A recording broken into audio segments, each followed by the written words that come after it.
എന്നാൽ താൻ ഇത്ര പറഞ്ഞിട്ടും അവൻ വീണ്ടും ഒരു കുലുക്കവുമില്ലാതെ വീണ്ടും നോക്കി നിൽക്കുന്ന കണ്ടതും അവൾ വന്ന ദേഷ്യത്തിൽ അവന്റെ കയ്യിൽ നല്ല നോവുന്ന വിധത്തിലൊന്ന് നുള്ളി.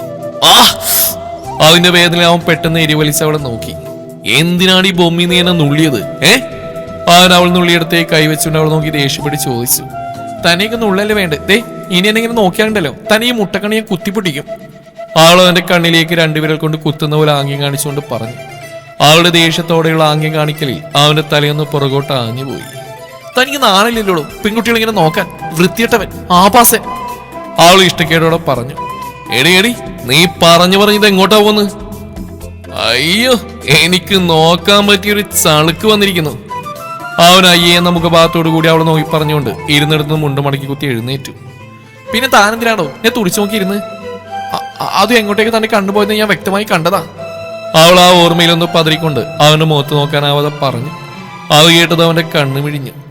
ഡി ബൊമ്മി തലച്ചി വേണ്ടാത്ത പറഞ്ഞാലുണ്ടല്ലോ, അവൻ അവളെ നോക്കി പല്ലിയടിച്ചുകൊണ്ട് പറഞ്ഞു. ആ ഇപ്പൊ ഞാൻ പറഞ്ഞായി കുറ്റം. തുറിച്ചു നോക്കി ഇരുന്നപ്പോ തനിക്ക് തോന്നിയില്ലടോ അത് തെറ്റാണെന്ന്? അവൾ അവനോട് തിരികെ ചോദിച്ചു. അതിന് ഞാൻ എപ്പോഴാടി നിന്നെ അങ്ങനെ നോക്കിയത്? നീ ഉദ്ദേശിക്കുന്ന പോലെ ഞാൻ അവിടേക്കൊന്നല്ല നോക്കിയത്. അവൻ അവളോട് പറയാൻ ബുദ്ധിമുട്ടി.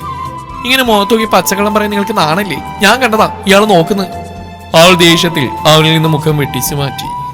എടി കോപ്പേ നീ നിർത്തിക്കോ, പറഞ്ഞു പറഞ്ഞ് നീ എന്നൊരു ആഭാസനാക്കിയാലുണ്ടല്ലോ. അവൻ അവൾ നോക്കി പുച്ഛത്തോടെ ചുണ്ടൂട്ടിക്കൊണ്ട് പറഞ്ഞു. ഓ അതിന് ഞാൻ പ്രത്യേകിച്ച് ആക്കാനൊന്നുമില്ല.